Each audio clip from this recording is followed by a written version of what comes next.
जय राधा माधव कुंज बिहारी।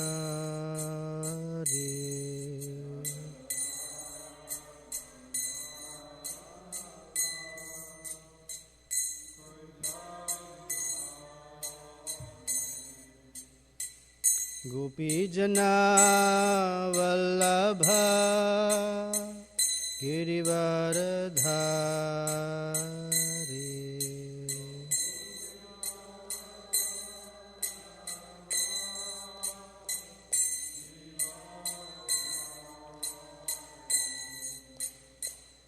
यशोदनंदन व्रज जनरंजन।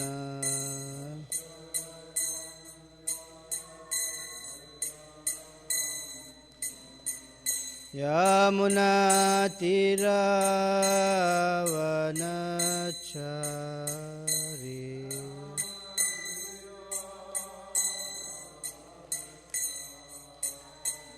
यमुनातीरावनचारी।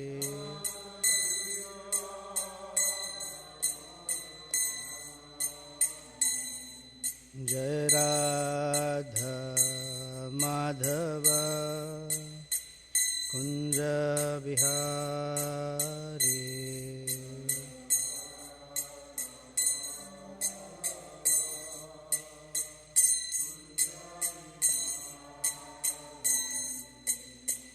गोपी जना वल्लभ गिरिवरधारी।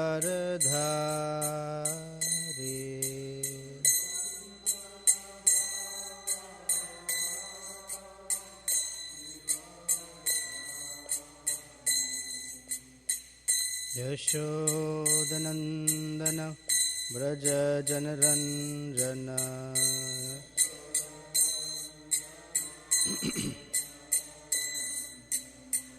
यमुनातीरावनचारी।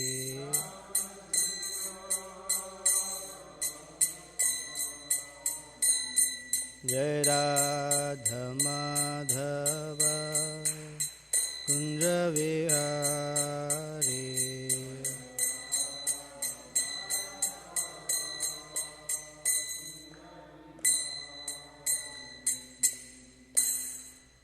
जय ओम विष्णुपाद परमहंस परिव्राजकाचार्य अष्टोत्तर शत श्री श्रीमद् डिवाइन ग्रेस ऐसी भक्ति वेदांत स्वामी शिल प्रभुपाद की जाय। अनंत कोटि वैष्णव वृंद की जाय। ग्रंथराज श्रीमद् भागवतम की जाय। All glories to the assembled devotees. All glories to Sri Sri Guru and Gauranga. Glories to Sri Prabhupada. Om Namo Bhagavate Vasudevaya.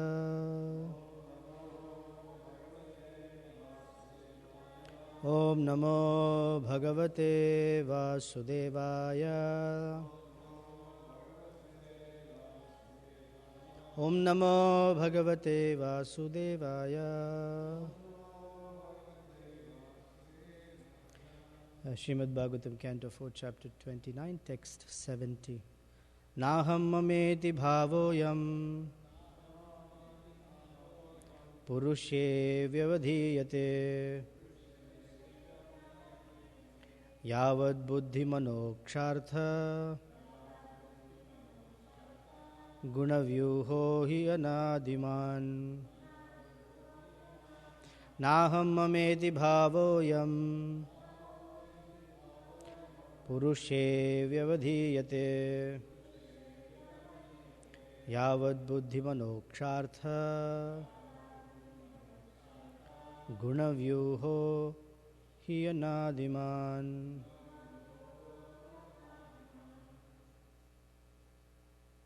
Prabhus.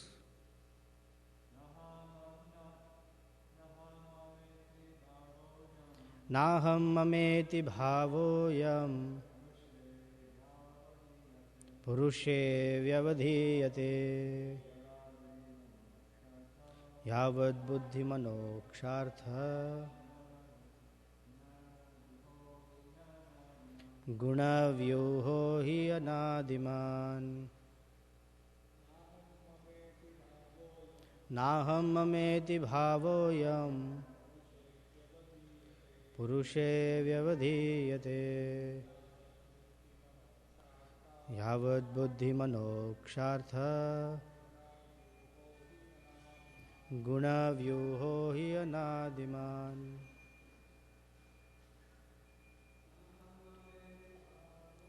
नाहं ममेति भावोऽयं पुरुषे व्यवधीयते यावद्बुद्धिमनोक्षार्थ गुणव्यूहो हि अनादिमान्. Ladies, please. नाहं ममेति भावोऽयं पुरुषे व्यवधीयते यावद्बुद्धिमनोक्षार्थ गुणव्यूहो हि अनादिमान् नाहं ममेति भावोऽयं पुरुषे व्यवधीयते यावद्बुद्धिमनोक्षार्थ गुणव्यूहो हि अनादिमान्. Na, not. Aham, I. Mama, mine. Iti, thus. Bhavaha, consciousness. Ayam, this. Purushe, in the living entity. Vyavadhiyate, is separated. Yavad, so long. Buddhi, intelligence. Manaha, mind. Aksha, senses. Artha, sense objects. Guna, of the material qualities. Vyuhaha, a manifestation. He, certainly. Anadiman, the subtle body, existing since time immemorial. Translation and purport by Srila Prabhupada ki jai. As long as there exists the subtle material body, composed of intelligence, mind, senses, sense objects, and the reactions of the material qualities, the consciousness of false identification and its relative object, the gross body, exist as well.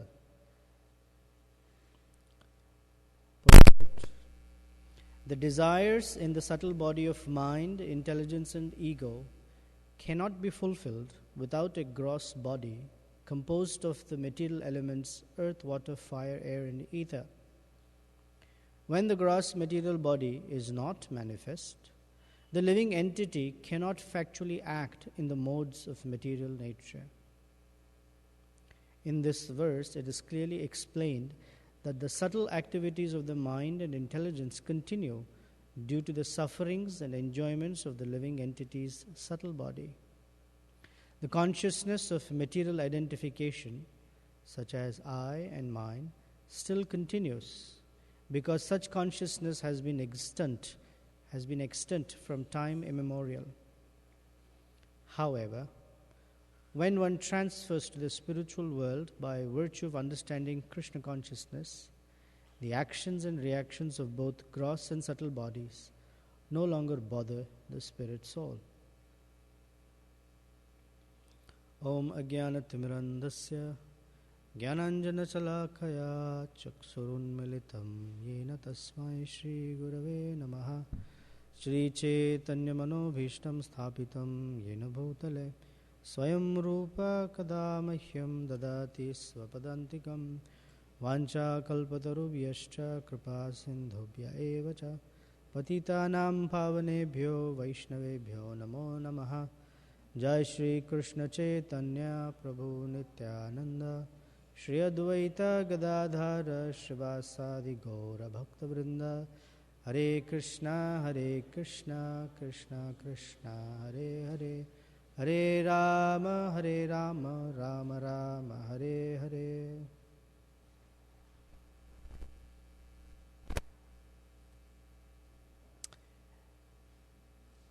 we are being given only one alternative by Srila Prabhupada.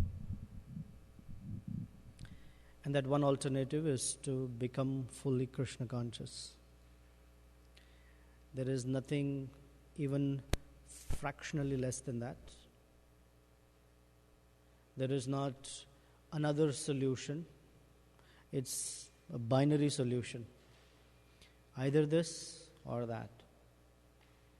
Either fully Krishna conscious or continued false identification and then living with a mind and intelligence and operating on the basis of false ego. There is no third or quasi-state, a little of this and a little of that. This is not okay. However, we do experience a little of this and a little of that on the way to full transcendence. So we'll discuss that a little bit. There's an important principle that the spirit soul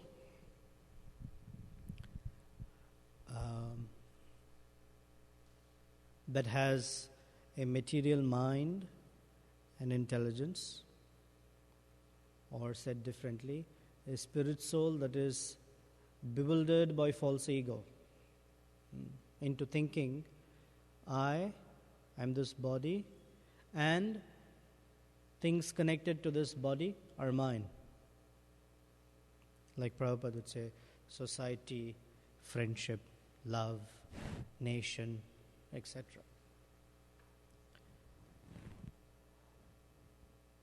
For a soul that is influenced by false ego like this, he must have a material body made of gross elements, earth, water, fire, air, ether, to act out the desires that exist in the mind and intelligence.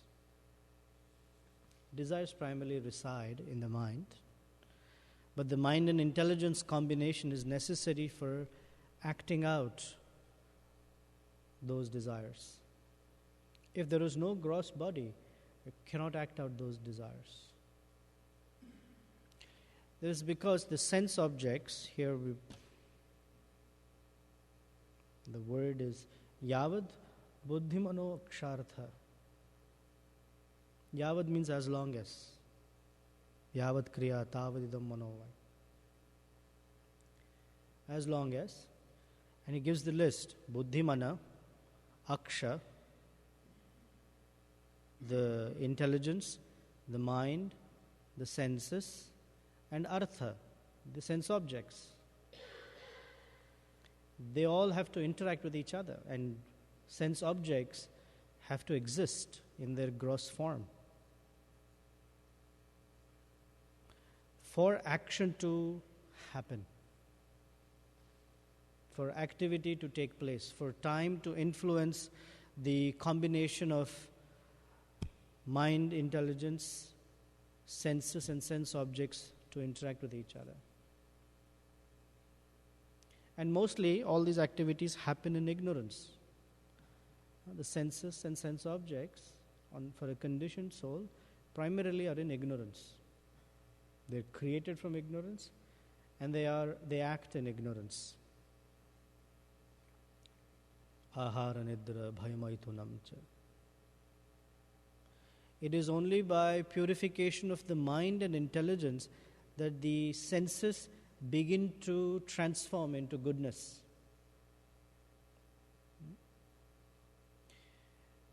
Then the activities become purified. It doesn't mean that the senses suddenly change and they look differently. They function differently. And as they function differently, because the mind is functioning differently, this is called Chetodarpana Marjanam, Bhavamaha Davagni Nirvapanam. As the mind is operating differently, the senses operate differently. Rishikena, Rishikesha Sevanam. That is how the senses operate differently. Otherwise, the senses operate with this I and mind conception. This is for me, because I am the enjoyer. that is called acting in the mode of ignorance. Primarily ignorance, and the motivation that drives a person can be passionate or goodness. Can be passion or goodness. But primarily ignorance, because he thinks I am this body. So as long as one operates on this false ego platform, one cannot expect anything transcendental. One cannot expect any transcendental result. We'll talk a little on terms of practical application shortly, but let's just walk through what Prabhupada is teaching us. So then Prabhupada says, when gross material body is not manifest, the living entity cannot factually act in the modes of material nature. For the modes of material nature to manifest activity, like I said earlier, one needs a gross body.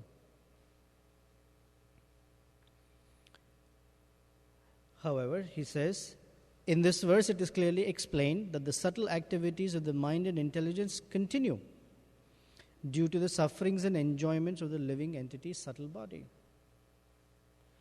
The experience of happiness and distress is in the mind.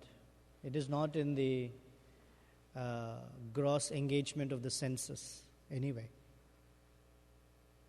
It is the mind that tells us, this is so nice. For example, let's say, nice ice cream. When the tongue comes in contact with this cold substance that's made from milk or whatever combination of things that are made nowadays to make an ice cream, with little fruit in it or nuts in it and vanilla flavor, whatever flavors are there, the tongue comes in contact with the different ingredients in the ice cream. The tongue doesn't say, this is so good. It is the mind that tells us, nice ice cream. Very nice. And this is so good for you. You're enjoying it. Or as soon as you eat ice cream and then you fall sick, then the mind says, come on, you need to exercise a little austerity. Don't just eat whatever comes in front of you. Next time, be careful. And the intelligence says, don't worry, I'll let you know. When the next ice cream shows up, I will let you know that this is not good for you. And the next time, another little scoop of ice cream comes by, and the mind said, remember how nice it was? And the intelligence says, do you remember you also fell sick? Then the mind says, but do you remember it was only for a day? Then the intelligence says, all right, 1 day is worth it, man, come on. So the whole happiness and suffering is all in the mind.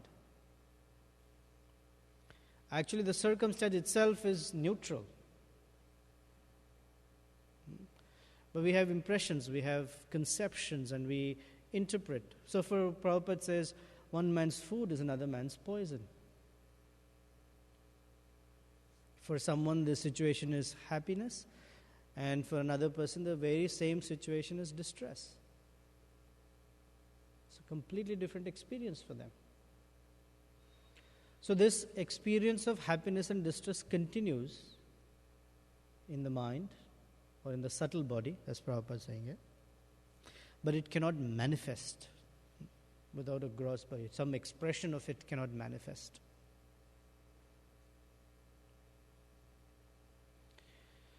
So now, I was thinking of a practical application for us, is we are now on this path of Krishna consciousness. Yesterday's verse was Sattvaika Nishtha, completely fixed in Krishna consciousness. While we're trying to get there, there's a little mixture of things that happens. Sometimes we're fixed in Krishna consciousness. And after those few nanoseconds, we become fixed in something else. Then we try to fix ourselves in Krishna consciousness, something else happens. We move back and forth from a position of our real nature back to a position of conditioned nature. And the progress of Krishna consciousness is that the proportion of time that we are in Krishna consciousness progressively increases. This progress in Krishna consciousness. That means we are more conscious of Krishna out of our material bodily conception of life, more than less. Now it is more or less, there is more than less. So while that's happening, we should understand that within the subtle body, certain desires will continue to manifest. Although the gross senses may have stopped acting in certain gross manners.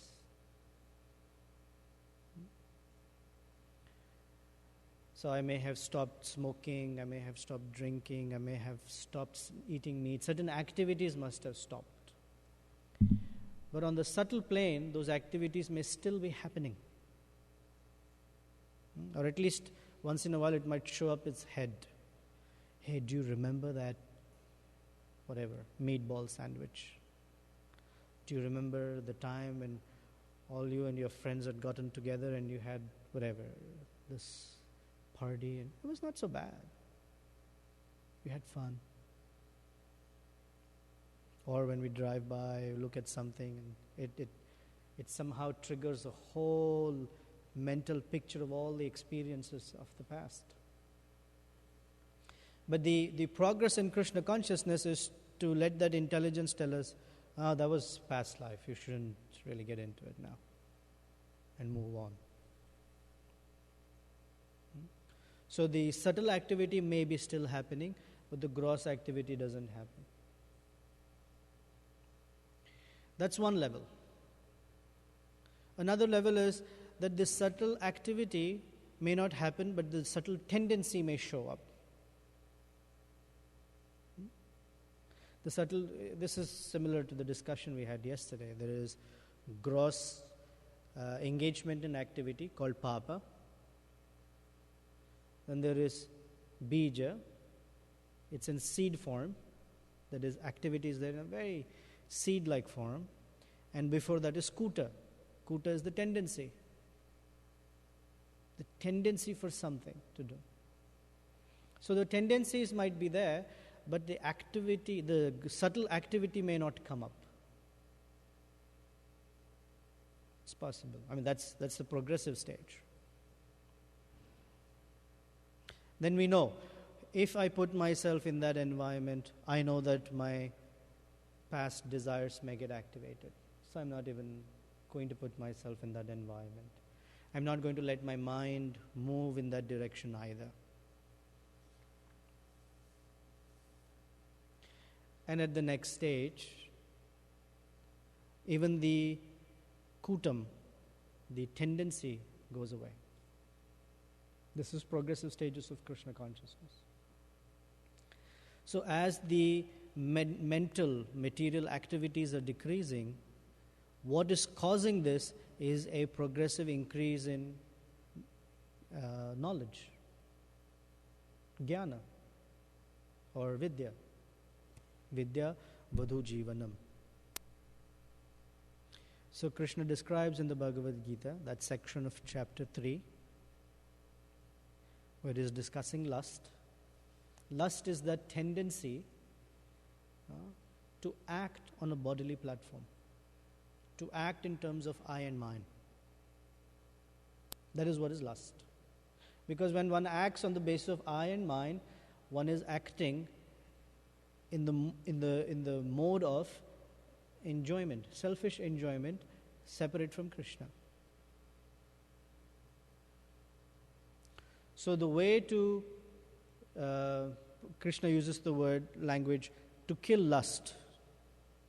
Lust is a formidable enemy, and the way to kill lust is to awaken one's knowledge, Jahi Shatrum Mahabaho. Please kill. You must kill this enemy. And in elsewhere in the Bhagavad Gita, Krishna uses the phrase Asanga Shastrena Dridhena Chitva. By a weapon of detachment and determination, you must cut the knot that binds you to this material realm. So yesterday we were hearing how by every mental activity the knot becomes harder. The counteraction is determination and detachment. The detachment is the awakening of a spiritual conception, or at least operating on the spiritual conception. We may not have realization of it. I am not this body. That realization may not be there, but the knowledge is there. Because we've heard hundreds and millions of times from Srila Prabhupada, we are not this body, you're not this body, we are not this body. So we have the knowledge. So the step to go from knowledge to realization that we are not this body is application. To consider, I am not this body, who is acting? And if I am not this body, how does the soul, what does it look like to be on the soul platform? The soul platform says, the mind and intelligence and false ego are not you. So let me act, or at least make an attempt to act from that soul platform. That's the determination. And our determination doesn't have to be on our own strength. It's the strength of association, the strength of Guru's Vani, and empowerment that brings us to a stage to say, I'm not going to act on the platform of body and mind or false ego. Even considering that actually solves about 80% of the problem. The rest of the 20 is to actually cut with the axe of knowledge. The same message is in the Bhagavatam, 1st canto, 2nd chapter. The set of verses, Shushusho Shraddhadhanasya, starting there, to Bhidyate Hridaya Grantis, Chidyate Sarva Samshaya. Chidyate Hridaya Grantis, Bhidyate Sarva Samshaya. The cutting of the knot of the heart begins with Shushusho Shraddhadhanasya. Very humbly serving great souls. So, in simple language, it is the association of great souls that gives us the empowerment, the determination and strength to stop not only gross activity, but subtle mental material activities. There is no other way. In other ways, by the path of so-called yoga, jnana, karma, what the Karma Kanda platform does is it doesn't stop gross activity. It takes the gross, it gives a concession for the gross sense activity. Oh, you'd like to drink liquor? Do it in such a manner. You'd like to eat meat? Go to the Kali temple on an Amavasya and you can kill. So it gives you a concession. It sort of legalizes material activity. Jnana Kanda helps you stop, or helps one stop, the gross activity, and to a large degree stops the mental activity, but it cannot remove it. That's Parikshit Maharaj and Shukadeva Goswami's discussion in 6th canto. Even with knowledge, a person of knowledge still acts against his own self-interest. Ahitam, he says. Because knowledge in and of itself is not powerful unless there is a Vaishnava associated with that knowledge. Or let's say it said differently, unless the knowledge comes by a great soul's speech and instruction. So one may remove papam, one may remove bijam, but kutam can only go away to the path of serving Krishna under the guidance of a saintly person. Shushusho Shraddhadanasya. Vasudeva Katha Ruchi. This Vasudeva Katha Ruchi is Krishna has such fantastic qualities. These fantastic qualities are not something esoteric that people cannot understand. Krishna acts in very blatant manners to simply attract our attention. The qualities of compassion, the quality of protection, the quality of caring. Krishna does all this. Especially this is discussed in the beginning of, in the middle of 8th canto.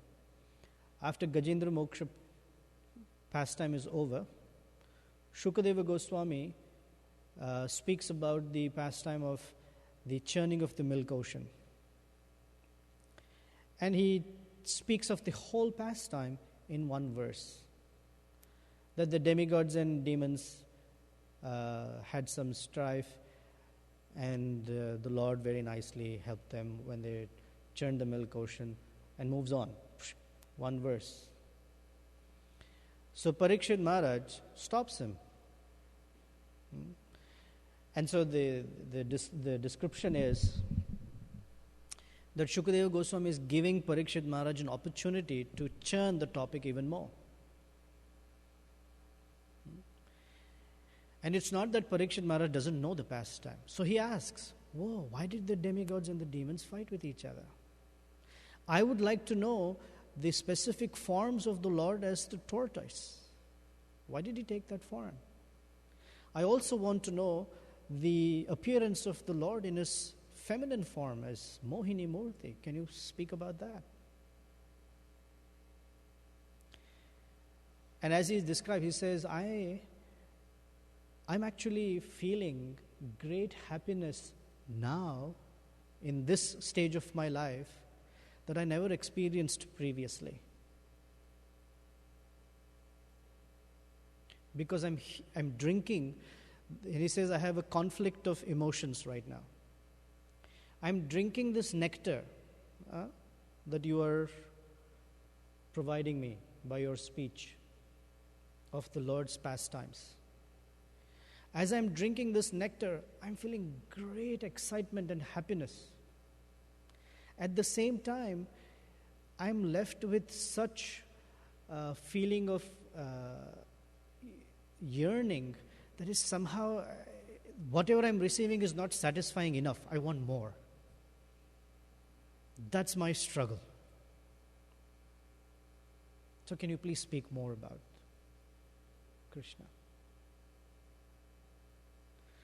So it's described that previously Parikshit Maharaj was, singularly the emperor of the entire world.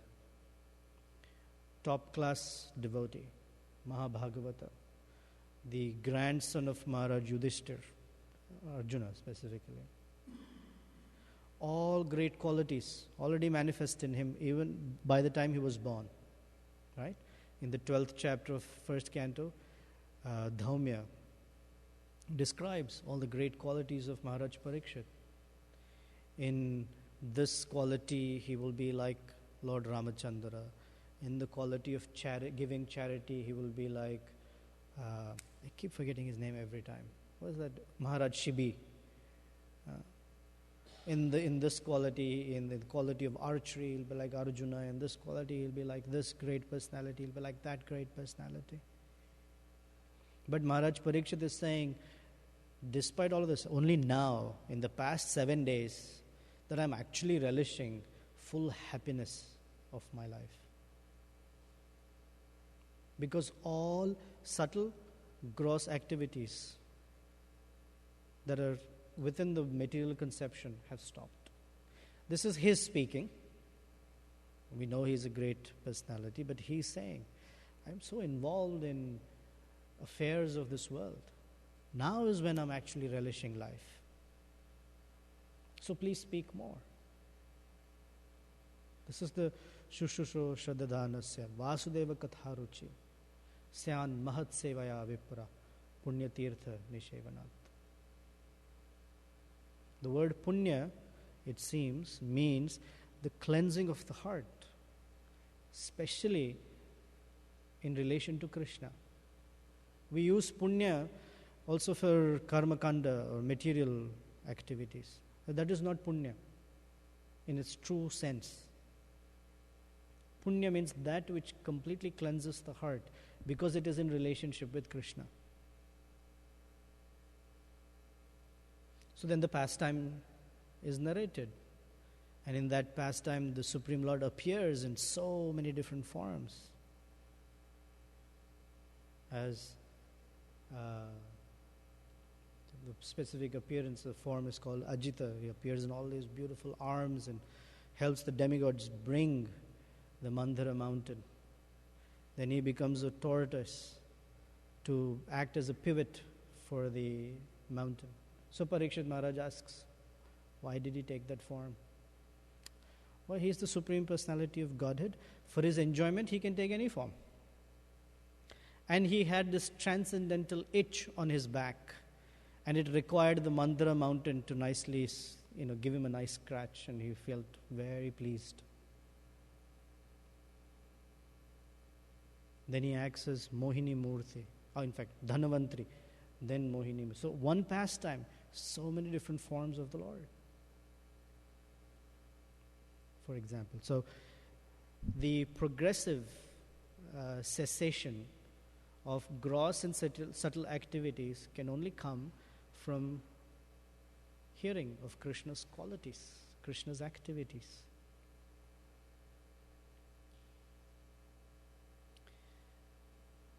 Okay, those are some thoughts. Any comments, questions? You want to add something? Yes, Himanshu. Okay, you two can sort it out.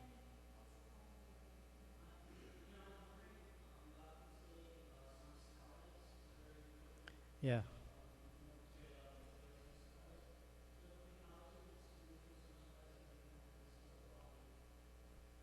How do spiritual samskaras get planted on the subtle body? Yeah. Because they're spiritual, how can something material like that?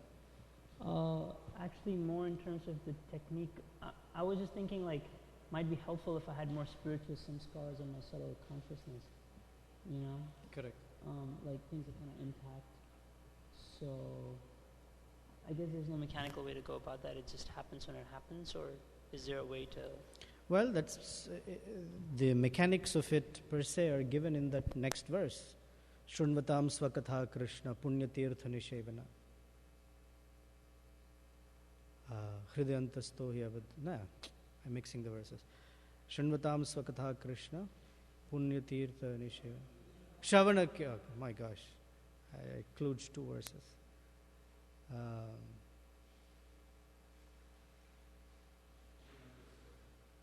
Hidrantasto hi avadrani vidhunoti suhrit satam.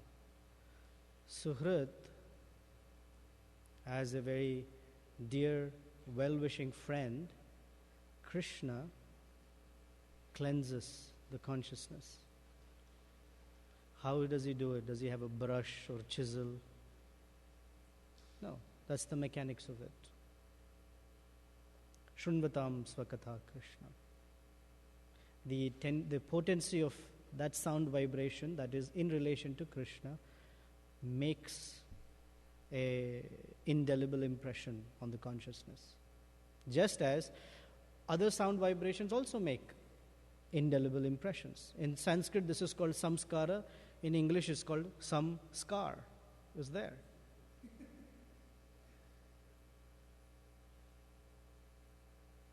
This scar or that scar? Which do we want?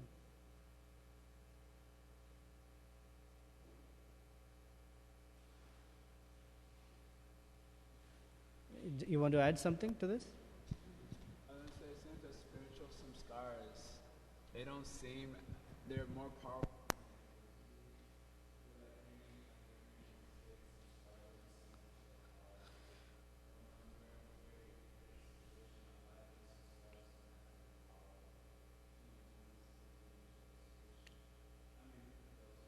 Correct.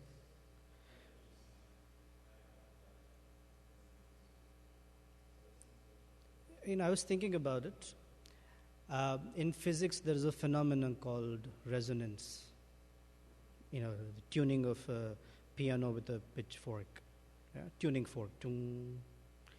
So the keys have some vibration, some frequency of vibration.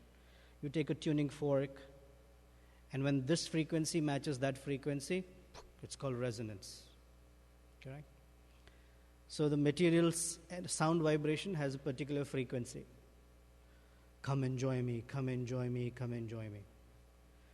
And our own individual volition, if it's in the frequency of I want to enjoy, there's perfect resonance. So even if there is the spiritual sound frequency, it doesn't match. There's no resonance. But when our volition is there, I want to serve Krishna, and the spiritual sound vibration is there, that resonance happens. So which samskara is more powerful depends upon where my volition is, where's the subtle activity of my mind and intelligence, in what direction it is. So it's a marriage of two, forces. That's the resonance.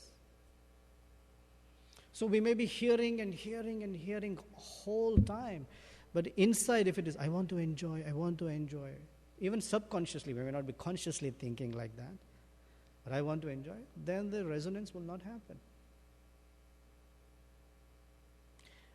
Only the little once in a while, when either we're in the association of a spiritual master, the spiritual master is telling us something, then that little resonance, wow, I feel Krishna conscious now.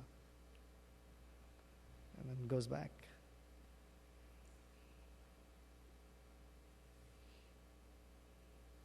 Rasika Manju, you had something?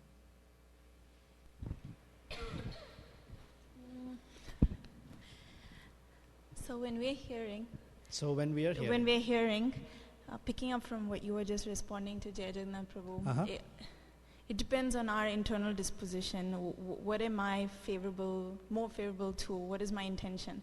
So if my intention is I want to serve, or at least I believe that it is that, I may be so unaware of what my true intention is because I'm completely off or whatever. Correct.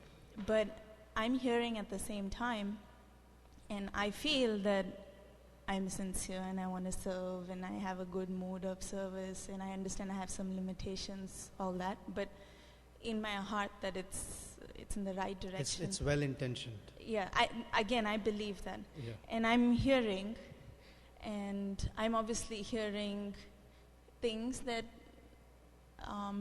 resonate. Fit well with how I see things. Correct. It's called filtered. So now I may have, the first question would be like, oh, so how is it that I know I'm working on right things and I'm hearing the right things? It's accountability within authority. What if my authority is not the kind to, poke me and say, look at that and look at that, and they feel maybe we can't handle more than, living in our own little world. So life just goes on. What is the intervention that happens to make the change? If we are a little more alert, then it may not be direct poking, but there will be indications to it. That's the whole point. If those indications so sometimes we need a more shake-up. Hey, Prabhu. Stuff's, Go ahead. Yes, but in my experience, some persons don't have that kind of personality. So there's no shake-up that ever happens. Correct. And then it's just things keep going and keep going. Now I'll speak from the perspective of person who has been given the really difficult task of helping other devotees. Okay? I'll speak from that perspective for a moment now. Then I'll speak about as a struggling bhakta.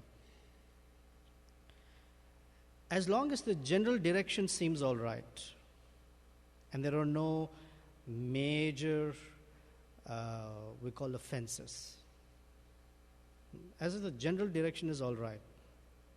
There's a little stumble here, there's a little stumble there. Every stumble doesn't need to be corrected in, like, oh. As long as the general drift is okay, it's okay. And then there is also, I've come to learn that with each person, a revelation of their own is far more powerful than a person constantly putting them under the microscope and said, you veered left by about 3 degrees and that's not good for you. Or it's like the little dashboard in the car that keeps telling you every moment you have to keep looking at the panel, what's going on. That is a little choking. As long as the general drift is all right, you want to go to New York and you're heading east. That's a good direction. Before you take the I-65 exit and show up in Huntsville, Alabama or someplace. So if the general drift is all right, it's all right. There is learning experience in that. When there is a major offense waiting or happening, yes, then it's like, check this, work on this.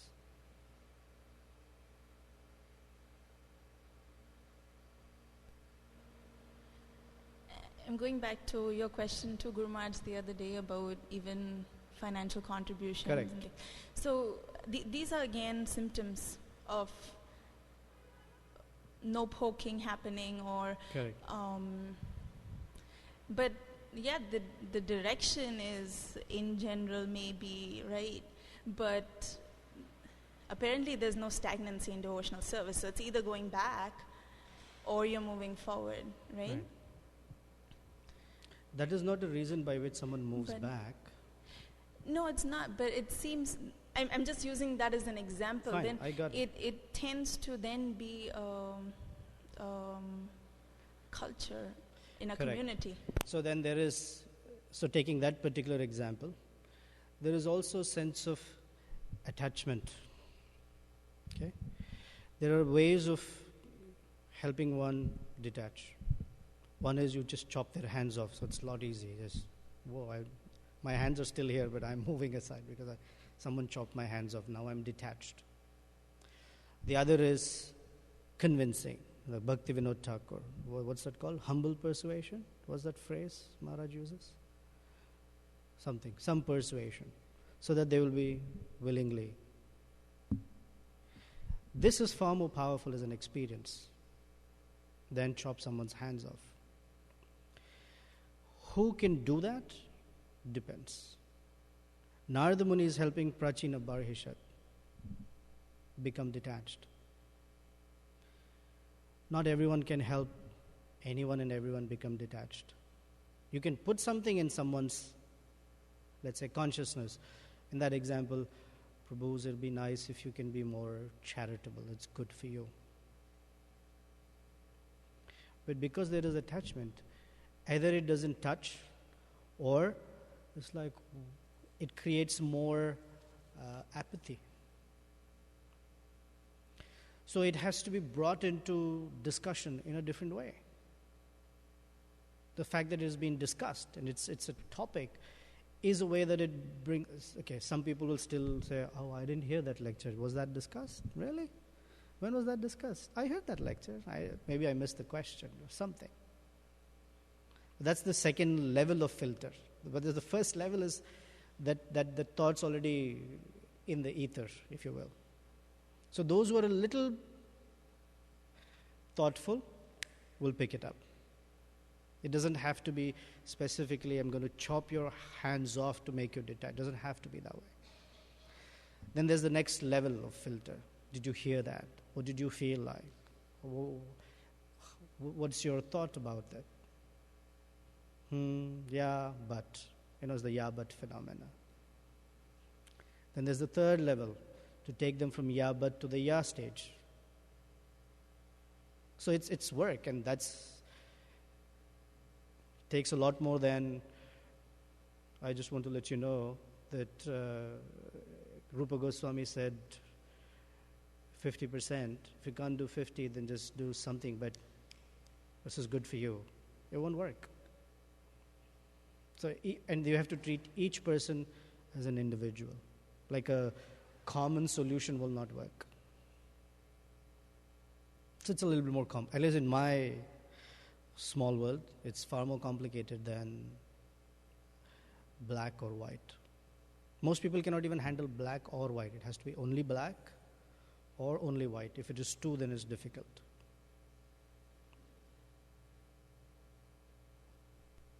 There's the focus on, I'm eager to hear on, the other side that you said you were going to share. Yeah. But there's the focus on that, helping that one person. But helping sometimes one person at a time. Yeah, different people have different things. But a person, 2 persons, 3 persons, whatever, there's an effect of a person in a community also. There's a wave effect. So like a recent experience where you were sharing that your focus was on those persons to help them. And you didn't see so much how it was impacting other persons. Correct.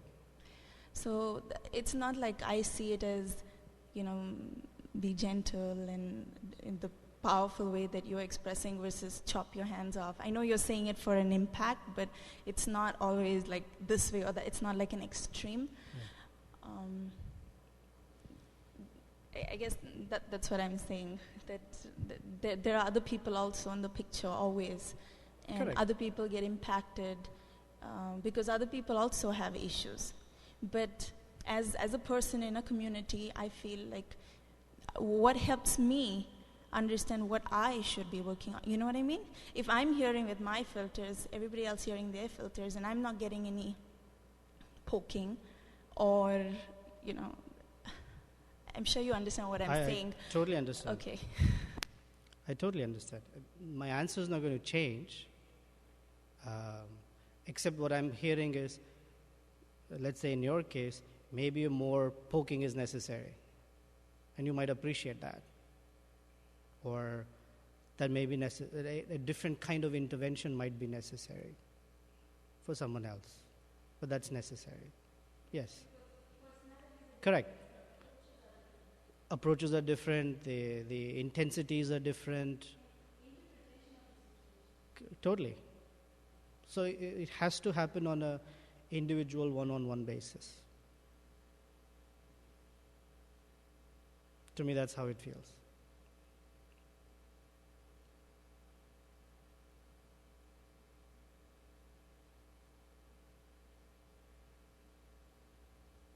So what's the last statement that I made that you roll your eyes? Okay, so explain it. Sure.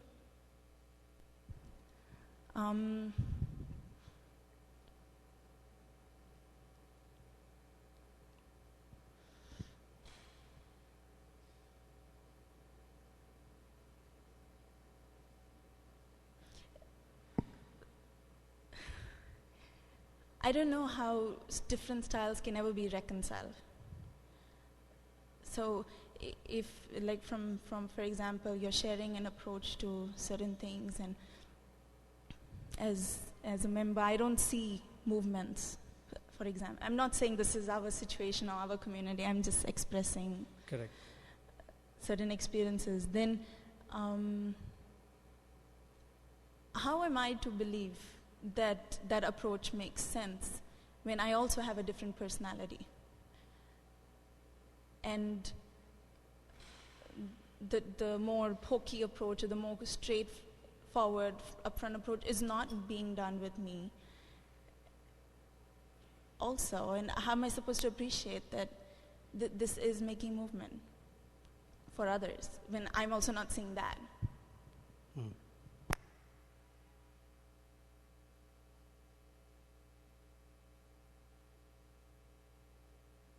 Okay, now I understand what you're talking about.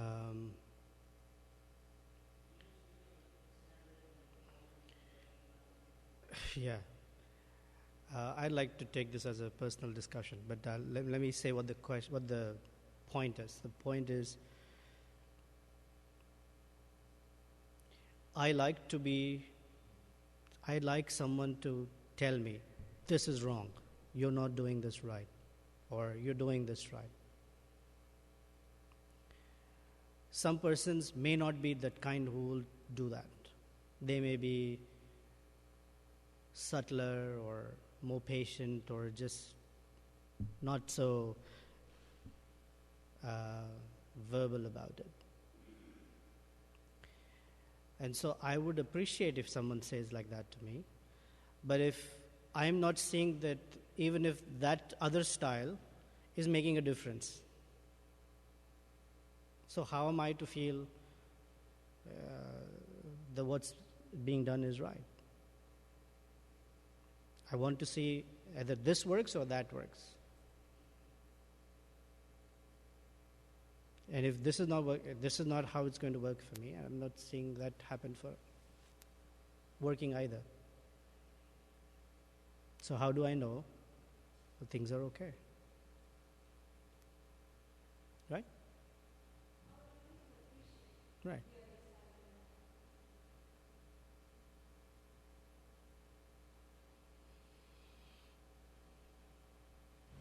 That's the dilemma, or that's the comment.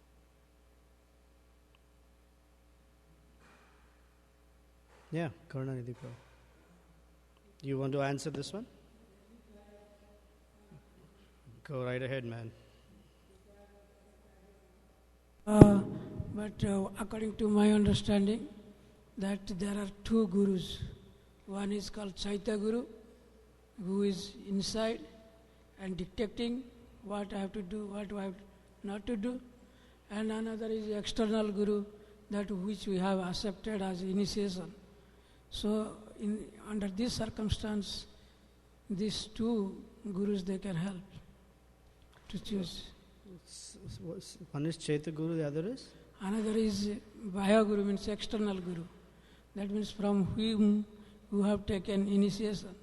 So he is the ultimate benefactor. And whatever he says, there is no question of speculating, or no question of, judging or becoming judgmental, whatever. So both guru will help. Krishna act as Chaitya Guru. That's it. Most of cases, Krishna detects when our position becomes purified. Means then we can know what is going on, and we can discriminate what is good and what is bad, everything.